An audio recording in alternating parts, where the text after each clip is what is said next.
Joining me now is MarQuel Mederos, who will finally be back in action March the 29th at UFC Mexico City when he takes on Austin Hubbard. MarQuel, how you doing, my man? Man, I'm doing phenomenal. I can't complain. Yes, sir.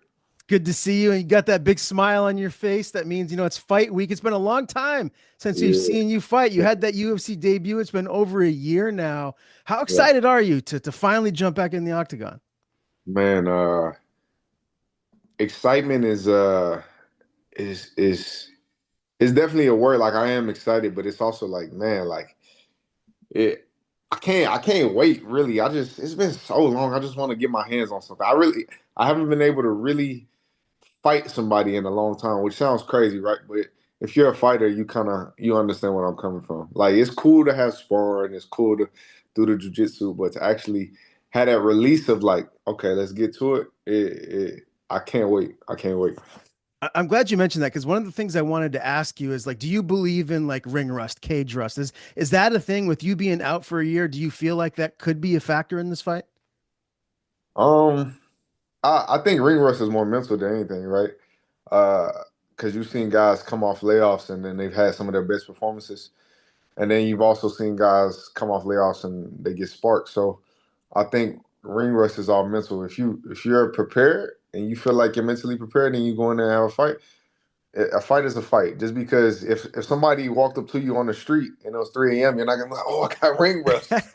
Oh shit, that ring rust. You know what I mean? So a fight is a fight, man, and I'm ready to have one. So That's a great analogy. I've never had anyone say that. I've asked that question a number of times. That's the perfect way to say it. You did have two fights scheduled that were canceled. Can you kind of tell me what happened with those? I know Evan Elder most recently, and then Sadykhov as well. uh just Sadikov, it was an injury right before the fight. And then I just had the opportunity to push this one back and go fight on the Mexico, which I feel like is a bigger card, right? So if I can go fight on the UFC Mexico card, whether I'm the first fight or the last fight, it's more exposure. And I kind of didn't want to fight in the Apex anymore, so it's just a better opportunity. Yeah, I don't blame you. You're just fighting in Mexico City too, right? Like with the fans, and I mean they don't Man, go there enough. I feel like they should go there more. Like what's the excitement level like? man, I'm excited as they're gonna be excited because I feel like that energy is different when you get a room full of people who want to be there. I mean, the fights in Vegas are always cool, right? But sometimes they get mundane because people are like, oh, they're here every weekend, or you get the stars, they only show up for the last two fights. These people, they want to see fights. That culture is fighting. If you Mhm. look at Mexican culture, that is what they're about: strong, perseverant, consistent people. So, I'm excited, and just as they are, I'm sure. So now that it's fight week, how's the body feeling? Where's the weight at right now? Man, this is actually like one of my best camps when it comes to weight. I think I finally figured out my body. It was crazy because I got a little bit bigger. Like this is the biggest I've ever been during a fight camp. Just I think I finally got my man body. To put it in short terms, I got my man body. But I also know my body a lot more than I have in all my other fights. So this cut is gonna be smooth. It's gonna be good. What's the biggest you get nowadays? Like how heavy can you get? At my peak, I think I gotta now to some fighters because you got some real fat asses, so they'll get up to like 200. Like, and that's not. I'm talking about like I was still kind of in shape, like still had a little six pack, to take my shirt off at the pool. Anyway, I think I was like 189. I think I was like 189, 190. Okay. Yeah. Yeah, I mean, I feel like at lightweight too, some guys, can get up to 190 pretty easily, right? Like if you don't stay in the gym and stay on your diet, I mean, a lot of you guys are cutting, north of 25 pounds for every cut anyways, right? yeah, but that was the thing too. Like I'm always in the gym, so my weight never like fluctuates super high. Um, there's just a period of time during the move and coming here where I was just like, man, I was just going crazy with the food. So I got a little bit bigger, but I was still in shape. Like I'm never out of shape. That's one thing. Nobody's gonna walk up on me at 3 a.m. With that ring rush. Okay. I love it, man. Um, as far as like this move to the lab, it's how Right. long have you been there now? How are you adjusting to Phoenix? Phoenix is great, man. It's definitely better than being in that snow all winter.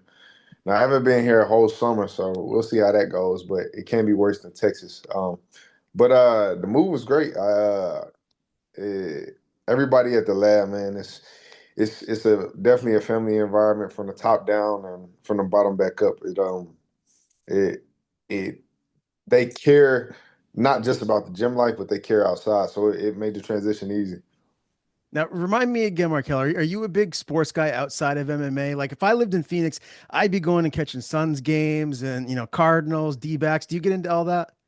I mean, I keep up with it enough to like, let me check and see who's winning a couple games like every couple nights. But most of the stuff I watch is fighting related.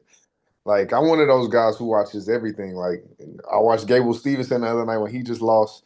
Um, I don't know how to say the dude's last name, so I don't want to butcher it. But when he just lost, like I more watch anything fight related, I'm watching it. Okay. Well, we're going to talk a little bit about the 155 division. I want to get your thoughts on a few things too. But as far as just like the coaching, there obviously Coach Crouch. Mhm. What is it like learning with him? How has that whole adjustment been from the coaching staff now to coaches you had previously? That was beautiful. I've been working with a lot of people. Crouch is such a cool dude, man. He's so chill. You'll never catch him down. You'll never catch him too excited. He just can even kill guy.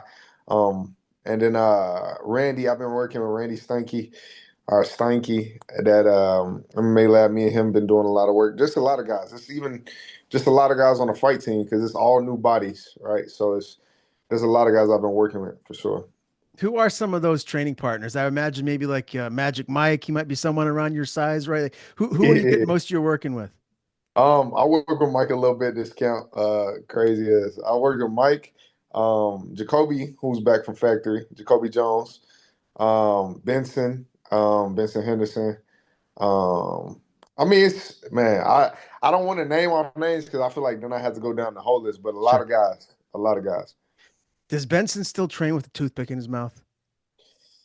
I don't know, man. Benson's one of those guys too. Like you just never know. I mean, he'll show up to sparring, not do any warm up, and then do 18 rounds straight with no break.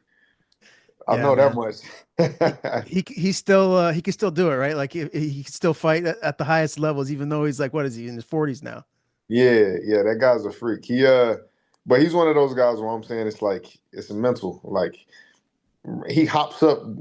There's no reason at 40 or however old he is that a guy's just coming in, no warm up, and is like, all right, let's get to sparring, and Yeah. doesn't have a quit. Right? That's a mental mentality. So Yeah, you got a bunch of studs around you there, man. Let me yeah. ask you. I feel like I wouldn't be doing my job if I didn't. But obviously, leaving Colorado, leaving Factory X, there was kind of like a mass exodus. A lot of guys that left the gym, and people were speculating, well, what's going on? Why? Can you just Mhm. kind of explain from your point of view why you made the decision to leave? Man, I got a family to feed, and Colorado is expensive as hell. Like crazy expensive. I think I think I'm almost paying around $1,000 to $1,200 less a month, just only on rent, not including utilities, anything else, less a month just living in here in Phoenix. Wow. So that was definitely a big reason. Colorado just so damn expensive, man. And it was So like I spending no time with my family and kid, it's just nothing. So this is just easier for you, obviously, for the monetary side of things, and with the family situation, that's better for you as well. It's just collectively, you're just in a better spot now. Yeah, there's no like, man, the real stress is not fighting. Like I've never woke up one day and been stressed about fighting. That's the release, right? The stress comes from the bills. It comes from the time that you're spending, the attention that you're giving people, because you can't always monetarily give people things, right? But your time and your attention is your biggest currency, in my opinion, right? Because if I'm giving you my time and my attention, that means I care for you in some way, shape, or form. I'm not giving people my time and my attention that I don't care about. So just having more of that in my life, time and attention to give to the people I care around me, Mhm. man, it's priceless. Happy for you, man. I'm sure you still keep in touch with a lot of those guys. Yeah, my boy. Who do you keep in touch with a lot? Like anybody that you're gonna maybe train with in the future that's still in Colorado? Man, I'll still talk to all of them. They can still get pieced up if they want to. Those are my boys, man. I grew up in that gym, right? Like as far as my MMA career, I started there. Um, uh, I mean that it is what it is. Those will always be dudes that I care for and want to see them succeed as well. So, yeah, I'm sure if I'm ever in Colorado again, we'll train again. I'll put some hands on them. They'll put some hands on me. More of the latter, but you know. Got you. Let me ask you about Yusuf Zalal, man. That dude is Yeah. just tearing up the division right now, moving up the weight class. Like, what Uh, you must have seen this coming, right? I mean, he was let go from the UFC, goes on a big win streak. Now he's uh, back in and he's beating top ranked guys. Now, how good can Yusuf be? Yusuf could be as good as Yusuf wants him to be. I think he's all the same skills and stuff that he has now. Though he had those skills prior, I think his mental's changed a lot. It's knowing that he can compete at that level. I think when we were coming up and he was a little bit younger, he was confident, but I don't think he was confident when he got in the cage and there. I think now he's 100% mature here, and it's translating over to what he's doing in those performances because the skill set has always been there. Like you see guys that were coming in from other gyms from the UFC coming in Factory X, and in a sparring day he beat the brakes off him. You'd be like, damn, this dude is the greatest guy in the world, but. It doesn't matter what you do in the gym. It matters what you do in the cage. And I think he's found his flow and his rhythm, and his freedom in the game, and I think that's what changed it. Yeah, I always find it fascinating to think about like the mental aspect. And you see some guys that are really good in training that, if they're sparring teammates, they look like world beaters, and then they're just not the same guy come fight night when the bright lights are on and they step inside of the octagon, right? Like, is that all mental? Is what you're saying, is that all mental, or is there anything else that can come into play? 1,000%. I don't. If you get a guy who's super talented, right? Um, well, it has to be some other factor holding him back because it's not his talent. There's only two things in this game. There's your physical ability and your mental ability to apply those things. So if it's not the physical ability, it's got to be the mental. Whether you're breaking in fights because the dude is too tough, whether you're not able to perform the same way because you're not comfortable. All of that comes from a mental state. So I've definitely seen over the years some of the most talented guys not be able to put this and this together, and sometimes it doesn't lead to the best. You know what I mean? Yeah.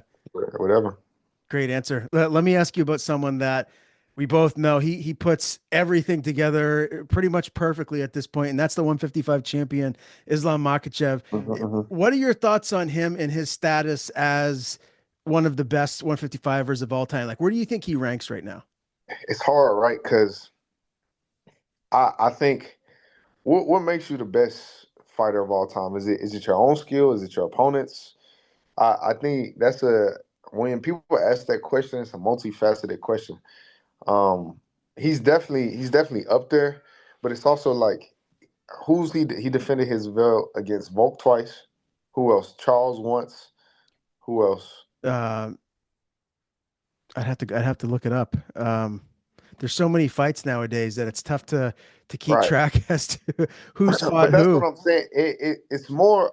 In my opinion, yes, I do think skills matter. Like people are gonna say John Jones is the best all day, but in my opinion, it's gonna be Demetrius Johnson because Mhm. I think as far as skill set and his ability to do what he can do, he's the best of all time, right? But I don't know. That's a hard question to answer. I don't think he's the best of all time yet.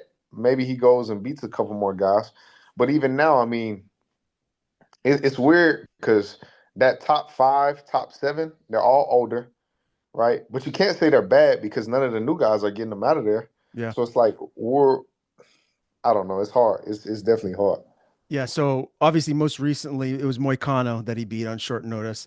Right. Um, But that's a yeah, I got you. Then Poirier, he did beat Poirier, Volkanovski twice, and then Oliveira. Those are his title wins. right. Versus, I mean, I don't know. Who do you want to stack that up against? Let's say like a GSP. Oh, Like, GSP all day. you know what I mean? Like if you put his resume and who he's beat versus some of these guys, I don't think he's GOAT status yet. Now he goes, does it 3, 4 more times to get some legit guys, then for sure. But I think that's to be determined. I think he's very, very good, of course, but I don't think he's one of the greatest yet. Here's the Maybe at tricky thing lightweight, yeah. Maybe at lightweight. at lightweight. Here's the tricky Yeah. thing though. Like I think there's an argument to be made that his resume right now is better than Khabib's. That is a good argument. That is a very valid argument. But Khabib also fought some of the same guys a little bit more in their prime, right? Like Yeah. who did he beat Gaethje, Yeah. finished. He beat who else did he beat? He beat Gaethje, he beat Conor, he beat he beat some dudes like Conor coming off. I mean, although he wasn't mentally there for that fight, but that was when Conor was at his peak, Oh right? yeah. Um, shit, he's beat some guys too. So I think they're very comparable. But would you put Khabib's resume versus and Islam's resume versus John Jones, Demetrius, any of those guys? It's just Yeah. for sure. He's got 55 is also hard too because you can't. Nobody is like you don't have guys who are just dominating because it's the division so competitive. Yeah, no doubt. I feel like I had to at least ask you the question because he's clearly, one of the best in the game, number one pound for pound right now, as far as that all goes. One last question about the division. Michael Chandler, Patty Pimlet is right around the corner. Give me your prediction. How do you see that fight happening? I think Patty just has the wave, man. And it's not even that I think skill for skill, he's a better fighter than Michael Chandler. I just think shit, once that momentum gets going downhill, it's like an avalanche. And Michael Chandler might just be standing at the end of it. But that's what I'm saying. If he goes out and sparks Patty, then it's like, damn, why can't we get all these old folks out of there? That's right. It's You gonna know be a what I fun mean? Because fight. then it's like, how good is the young crop of 55ers? Are they really that good? Or is these old vets just really, is this like the peak of 55 right now? Or maybe it's like, you see athletes competing at a high level longer, when they get older, right? Like, so maybe like 35 is the new 25. Like maybe you right now, you're not even going to be, half the fighter that you are 5 years from now. Don't tell me that because if I'm better than I am now, double the fight I am now, at 35 I'm gonna be the GOAT. That's right. That's right. Let's talk a Nah, little but bit. I'll go ahead. I'm sorry. No, did you have something else you want to say? Nah. Okay. I was just going to transition to UFC Mexico City, man, because this is a big fight. Obviously, the fans want to know your thoughts about Austin Hubbard. It's Mhm. kind of like a striker versus grappler, right? Is that what you think that this fight comes down to? Because I know Austin will strike a little bit, but I think ultimately he wants to kind of wrap up with you and grapple and maybe get you to the ground. I think he will do that, but Austin's one of those guys. He kind of does everything. I think Austin is weird because he comes into fights. Sometimes he might strike with a guy. Sometimes he might wrestle a guy. He definitely will shoot. Like if he can take you down, he's gonna make sure he can get you down. But I've seen fights where he struck the whole fight. I don't think Austin is a specific style fighter. Only thing that I do know is he's tough. Like he's a tough motherfucker, and then that's most of what his game is based off of. Because he'll walk through the fire to get through some shit. So, Mhm. especially training with Bilal and stuff now, I'm pretty sure he'll kind of feed off that style, which he already had like a lesser version of. So it'll probably just be more of that, if anything. Do you think that you can get him out of there? Like, do you anticipate this going to a decision, or do you feel like you're going to be able to catch him and maybe stun him, hurt him, and finish the fight? I do believe so. He's never been finished on the feet either. That's one thing. He's never been finished on the feet because, like I said, he's so tough and durable, and he can create a fight that how do I say this? That he excels in. Mhm. Does that make sense? So, um, and that's what I want to go do. I want to go finish him. Yeah, 100%, 100%. I think that's how you get moved up in this promotion. You don't go in this promotion when dudes say, "Oh yeah, I want to go to a good decision with this guy." Okay, yeah, and then you end up with a loss. So my job is to go in there and get a finish. Are you one of those guys that studies a lot of tape? Like, do you watch like your upcoming opponents, like all of their most recent fights? Yeah, 100%. I want to know when that motherfucker sneezes. So, what did you think of his fight with Alexander Hernandez? That was a very close fight. It was a split decision loss. What did you see Yeah. anything in that fight that you feel like you're going to be able to exploit? You know what? Some things in life are just best kept personal. Fair enough. You I don't can't want get you to, all of it out of me, Ryan. yeah, I don't want you to give away your game plan too much. So, but you do see openings, like, right? That's what you're Yeah. telling me. You feel like there's stuff that you've seen that you're going to be able to capitalize on. Everybody has openings now. Can you find them? Yes or no? But nobody's perfect. So yeah, I do see them. Do you pay attention to the odds? Are you one of those guys that like, am I an underdog? Am I a favorite? Do you even care about that stuff? I mean, no. I mean, what is it? It's not gonna matter to me when we in there. I'm not gonna be like, oh, I'm a minus 670. I gotta, you know what I mean? Like, it doesn't matter to me. Well, some guys look at that for like motivation, right? Like if you're an underdog, maybe it puts a chip on your shoulder. That doesn't apply to you. Mm-mm. I've been an underdog in multiple fights. A lot of my fights, actually, I feel like I've been more underdog than anything. But it didn't sway me either way. I mean, what am I? I don't know. It just doesn't matter to me, to be honest. Well, I just checked for what it's worth. You're a minus 192 favorite. He's a plus 160 Yeah, underdog. no fucking with you. I started screaming and running around the house and Yeah. shit. But yeah, like I said, it doesn't matter to me, man. It's part of the game. I mean, that's half of the reason this game exists because people want to make money off of it, and that's why they're watching.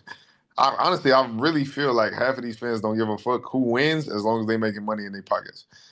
Yeah. So this game is very fickle, and if you feed into that stuff, then you can get your morality can be based in on how they feel about you. So it is what it is. If I win, I'll be the greatest ever. If I lose, I'll be another guy on the road. So When do you actually leave for Mexico?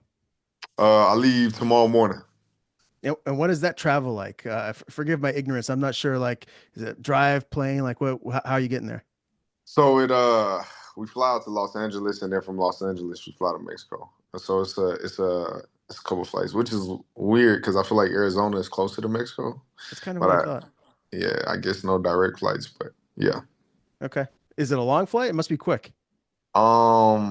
Yeah, actually both of the flights are pretty quick, but it's just that layover from the other flight to the next one. Gotcha. Who's going to Yeah. be in your corners? Who will you have with you there come fight night? Um, OG John Crouch, Benson Henderson, and then uh Antoine Ho. No, he just won on LFA this past weekend with a not like a 16-second knockout. Okay, I saw that. Yeah, yeah. If you want to know his real name, it's Ho Tu Yang. I don't know that I can pronounce that. A good Yeah, man. He told me that. That's all I call him now. So, good thing for someone like John Anik that gets all these names down perfect, right? well, they have. So when you're fighting for the UFC, they make you say your name on a voice memo a couple times, and they probably give it over to the Yeah. announcers.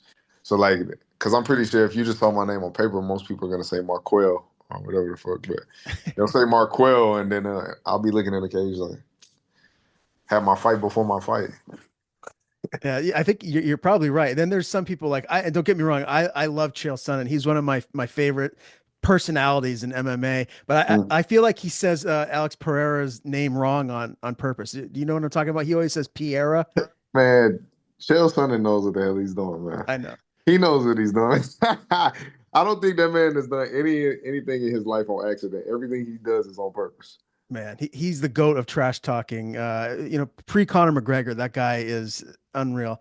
I do want to ask you too, Markel, like what song is gonna hit when you're making the walk? Can you give us a little insight? Well, what have you chosen? I walk out to the same man. I used to walk out to like different 50 Cent songs, but since like I think my first pro fight, it's always been Hustler's Ambition by 50 Cent. Yeah, so I don't. The crowd's probably not gonna know what the hell he's saying, but they could get a little head bop going. Okay, I love it. That's good choice. Last thing for me, my guy. Official prediction for all the bettors out there. How you getting your hand raised? What round? How does it end? I think I'm gonna get him out there in the second round. Genuinely, I think I'm gonna get him out there in the second round. TKO.